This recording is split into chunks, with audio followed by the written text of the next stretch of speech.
Welcome to Salim समी channel. मैं हूं आपका एस्ट्रोलॉजर सलीम समी। अस्सलाम वालेकुम।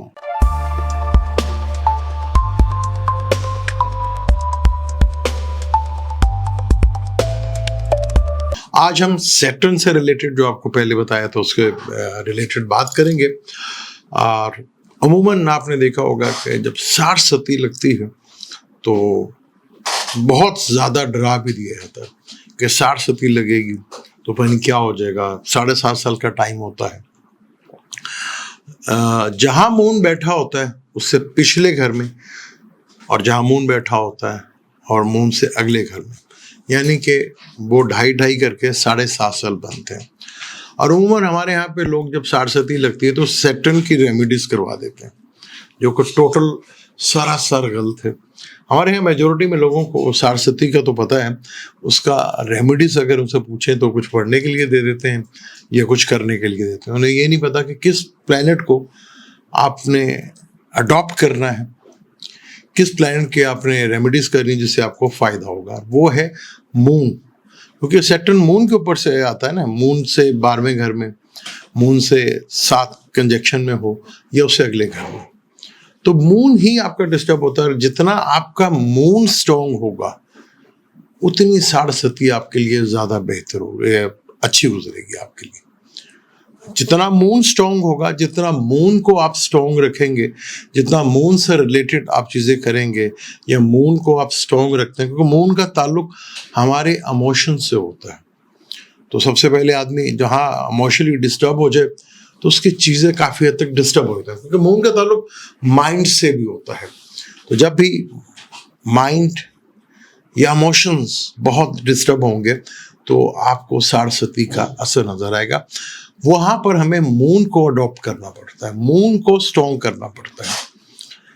और मून जितना स्ट्रॉन्ग होगा, साढ़ सती आपको उतना ही बेनिफिट और फायदा देते हुए जाएगी। अमूमन साढ़ सती में लोग बनते भी हैं। जब वो मून से 12वें घर में होता है तो उसकी नजरियात होती हैं। तीसरी नजर वो देखता है खाना माल के ऊपर, 7वीं नजर से देखता है वो छठे घर को, जो कि रोग का घर है, दुश्मन का घर है, कर्जों का घर है, लिटिगेशन का घर है, लेकिन वो जॉब का भी घर है, ये भी है। और फिर 9th नज़र जो आपका लॉन्ग ट्रेवल है, हायर एजुकेशन है, आप कह लें कि आपका जितनी भी आपको लक से फेवर मिलती है उसका घर है, तो उसको करेगा। उन घरों को देखता है, उन घरों से रिलेटेड प्रॉब्लम फेस करना पड़ती है। लेकिन अगर मून स्ट्रॉन्ग होगा तो इन्हीं घरों से रिलेटेड आपको काम बेहतर मिलेगा। जब वो लगन में जहाँ मून बैठा है उसके साथ बैठा होगा तो सबसे पहले तो लगन को हेल्थ कहते हैं।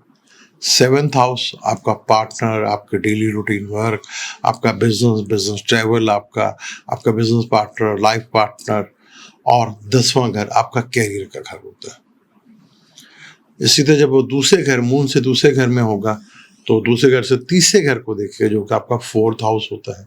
पीस ऑफ माइंड, आपका घर, आपका सुख, आपके व्हीकल, आपकी मदर।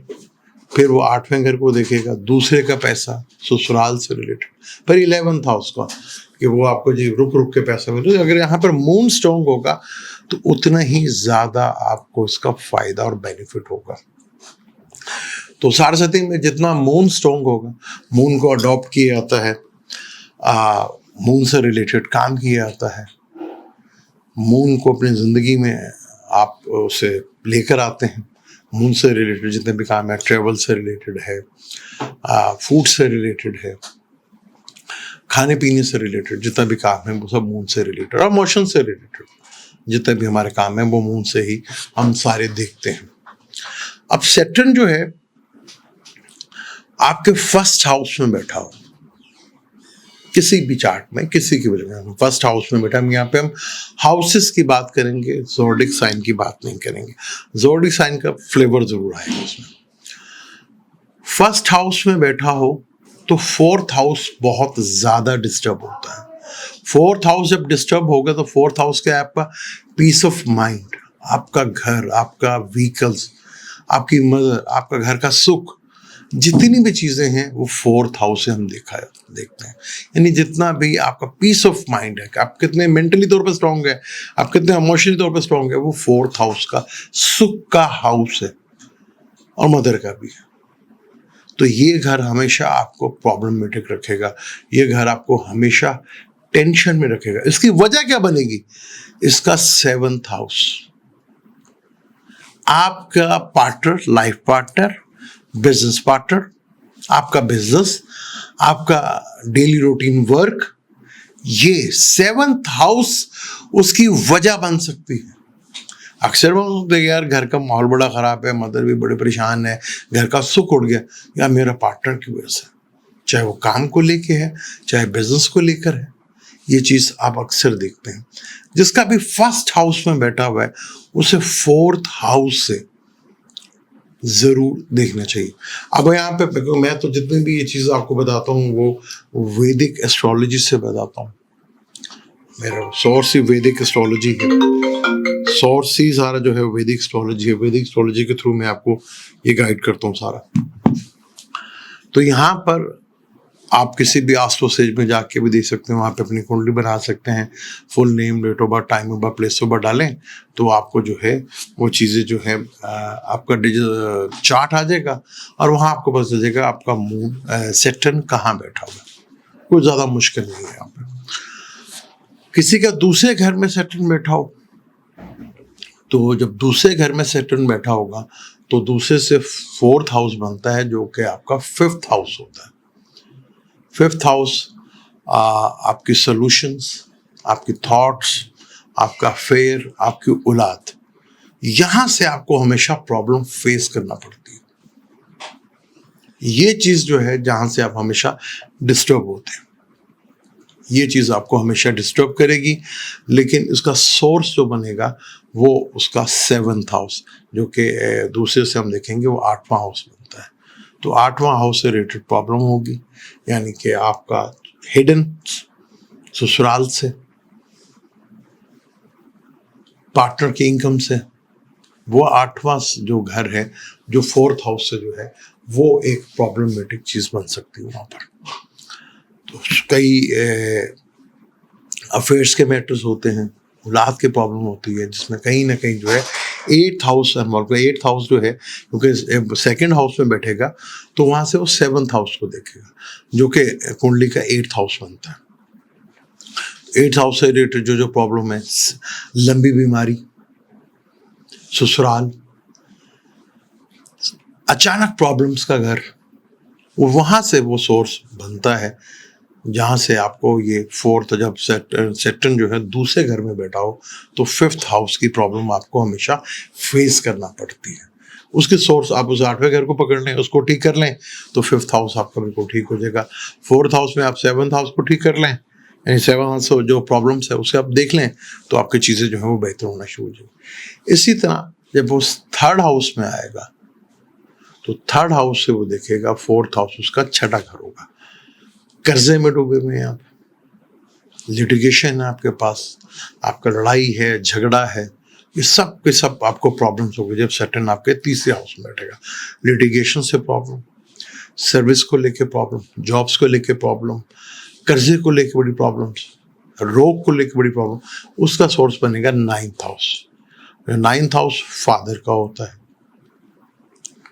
नाइन्थ हाउस टीचर का होता है, नाइन्थ हाउस बॉसेस का होता है, नाइन्थ हाउस आपके पार्टनर के भाई का होता है, बहन भाई का होता है। वो सोर्स बनता है उस घर को खराब करने की सबसे बड़ी वजह।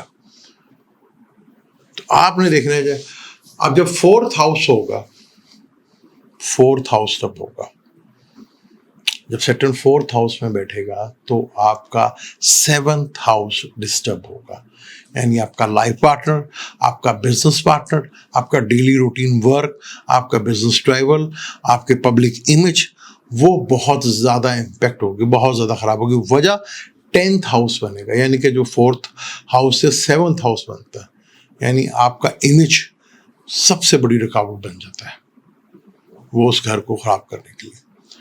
प्रॉब्लम्स वहां से आएगी जो फोर्थ में बैठा है तो सेवंथ बनता है 10th हाउस। तो वहां से प्रॉब्लम, चाहे आपका काम को लेके, आपके कैरियर को लेके, आपका इमेज को लेके, या आपका 10वां घर ईगो का भी है। तो ये बड़ा इंपॉर्टेंट होता है जब सैटर्न कहीं बैठता है तो उससे 4th हाउस और 7th हाउस बहुत ज़्यादा डिस्टर्ब होता है। सैटर्न जहाँ बैठेगा, आपके जिस हाउस से बैठेगा, उससे आपने 4th हाउस देखना है। उस 4th हाउस से जो रिलेटेड है चीज़ें, उसमें अगर फ्लेवर डाल लें, हाउस से कैंसर, इमोशंस हैं, उससे रिलेटेड आएगा, ट्रेवल्स हैं, उससे रिलेटेड आएगा। मून का ताल्लुक ट्रेवल से भी है, पीस ऑफ माइंड से, घर से दूर जाने से भी है। तो यहाँ पर जब भी सैटर्न 4th हाउस में होगा, जहाँ भी बैठा होगा, उसके 4th हाउस से आपको प्रॉब्लम को फेस करना पड़ेगा। जैसे आजकल पाइसिस में बैठा हुआ है, तो पाइसिस में बैठा हो तो जमुनाई में, तो जमुनाई जिसका जो भी घर बनता होगा, उससे पाइसिस का जो है वो 4th हाउस बनता है, यानी कि उसका पीस ऑफ माइंड, घर का सुख, प्रॉब्लम, व्हीकल्स को लेके प्रॉब्लम, मदर को हेल्थ को लेके प्रॉब्लम, घर का सुख को लेके प्रॉब्लम, घर की जो पीस ऑफ माइंड है, या घर से रिलेटेड जितनी भी चीज़ें हैं, वो पाइसिस वालों के लिए प्रॉब्लमेटिक होंगे। 7th हाउस यानी partner, life partner, business partner, daily routine work, वो इसको डिस्टर्ब करेगा। इसी तरह आप अपने चार्ट में देखें, इसी तरह जितने भी होंगे उन सब का, जैसे पाइसिस में है तो एरीज वालों का वो 3रा घर डिस्टर्ब कर देगा। छोटे बहन भाइयों से प्रॉब्लम, पड़ोसियों से प्रॉब्लम, डॉक्यूमेंटेशन से प्रॉब्लम, शॉर्ट ट्रेवल से लेकर प्रॉब्लम, ये आपको फेस करना पड़ सकती है। उसका सोर्स क्या बनेगा? 6ठा घर, आपकी लड़ाई, आपका झगड़ा, आपके लिटिगेशंस, आपकी बीमारी, आपका रोग, आपका कर्जा, ये प्रॉब्लम उसके बन सकती है। अगर हम उसको देखें, टॉरस को देखें, टॉरस है वो 11th हाउस में, तो 2nd हाउस, फैमिली को लेकर प्रॉब्लम्स, पैसा इकट्ठा करने के लिए प्रॉब्लम्स, फैमिली को लेकर प्रॉब्लम्स, फैमिली को एसेट को लेकर प्रॉब्लम्स, बोलचाल को लेकर प्रॉब्लम्स, खाने पीने को लेकर प्रॉब्लम्स। उसका सोर्स बनेगा 5th हाउस। फैमिली डिस्टर्ब होगी, पैसा जो जुड़ा है वो खत्म होगा, किसकी वजह से? 5th हाउस की वजह से, जो कि लव अफेयर्स का घर है, आपकी थॉट्स का घर है, आपकी औलाद का घर है, इसकी वजह से चीज़ प्रॉब्लम। अगर हम देखें जमुनाई के, तो उसके 10th हाउस में बैठा है, तो आपकी सेहत, आपका इमेज, आपकी जितनी भी हेल्थ से इश्यू से रिलेटेड है, आपका इमेज जो है, क्योंकि आप जितना लगन स्ट्रॉन्ग होगा, उतना ही पर्सनैलिटी भी आपकी स्ट्रॉन्ग होती है, तो आपकी पर्सनैलिटी वो डैमेज होगी। किससे? 4th हाउस की वजह से, यानी घर के सुख की वजह से, मदर की वजह से, घर के पीस ऑफ माइंड को लेके आपकी हेल्थ डिस्टर्ब हो सकती है। ये चीज़ आज हम जमुनाई तक लेके बल्कि चलते हैं, उसके बाद फिर बाकी पाइसिस से कैंसर को, ल्यू को, सारे डिटेल के साथ। आपको वीडियो अच्छी लगी तो आप कमेंट्स के जरूर बताइएगा किसके किस घर में बैठा हुआ है, फिर मैं डिटेल के साथ आपको इसको बताऊंगा कि किस तरह आप इसको देख सकते हैं और फायदा दे सकते हैं। सैटर्न से बैठा हुआ, जैसे पाइसिस है में सैटर्न बैठा हुआ है, तो हम कैंसर की बात करेंगे तो कैंसर के 9th हाउस में है, यानी आपका 12वां घर डिस्टर्ब होगा। आपकी नींद, आपके इंपोर्ट एक्सपोर्ट, आपकी इन्वेस्टमेंट, हॉस्पिटलाइज किससे होगा? 3rd हाउस से, छोटे बहन भाइयों से, पड़ोसियों से, शॉर्ट ट्रेवल की वजह से। ससुर का घर भी यही होता है। तो बाकी हम डिटेल के साथ बात करेंगे। ये वीडियो कैसी लगी मुझे जरूर बताइएगा। ये मैंने सैटर्न को बहुत डीपली जब रिसर्च करते हैं तो सैटर्न 4th हाउस से रिलेटेड हमेशा प्रॉब्लम देता है, और उस प्रॉब्लम का जो सोर्स बनता है वो 7th हाउस बनता है, जहाँ सैटर्न बैठा हुआ है। अब अपने आप चार्ट में देखें आपका सैटर्न कहाँ बैठा हुआ है, ट्रांजिट में वो कौन सा घर बनता है, आपको बहुत अच्छा आइडिया होगा। मुझे दें इजाजत, मिलते हैं वीडियो में। अल्लाह हाफिज।